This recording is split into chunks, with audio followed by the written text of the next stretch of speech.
amanzi are not enough to cater for the entire community yabantu abasamoko nalezi sizwe zonke sengishilo, because yayidesign yafayelwa abantu abayinombolo ethile. Now over the years, WSSA neTungulo, the current King Cetshwayo, communities have grown up or even tripled in numbers.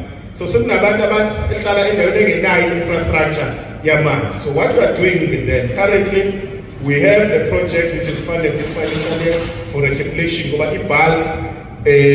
Almost 99% is done, but now we have to start for reticulation. Now Tamanzi, Akara Sunday, and we are doing that project.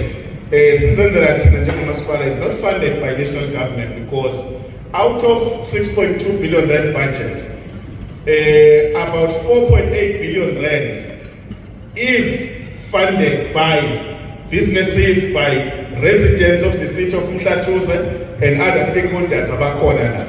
And then the difference then comes from the national government. Therefore, this project is funded ngemali yabakhokhi bentela baseMhlathuze abasibacharge ama rates and taxes. And that's why I always say, please continue paying for rates and taxes, because mangabe nje inyanga ezimbili abahlali eMhlathuze bathi abafuna ukukhokha, mhlambe ngenyanga ka6 or 7 namabhizinisi ngeke sikwazi ukuprovide ama services. Therefore, all these things you see as residents and businesses in the city of Mhlathuze, a bigger portion is funded by the monies esikhokhwa yini njengabantu abakhokha ama services team. And a portion of that, we even take whatever something is in excess, sihambise amanzi endaweni somopho la angakafiki khona endaweni zamakhosi. So ahambisa imali ekhokhwa amabhizinisi, because majority of the areas of amakhosi abakaqali ukusicontribute ukusihlangabeza ngokukhokhela amanzi. Therefore, the significance of business, President Mvubu, and the significance of ratepayers, angazi ukuthi ngayichaza ngithi iyini. That's why commenta umuntu ngesikhulu sakahle ephatheke kabi ukuthi as the city we are unable to provide for a service.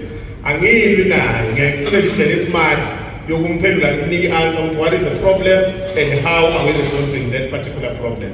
So and then that side is that project esiqhubeka nayo reticulation. I think plus minus 16 million rand ebudgetiwe kulo nyaka, but over and above that sine business plan esitshela ukuthi indawo lezi lama ward amathathu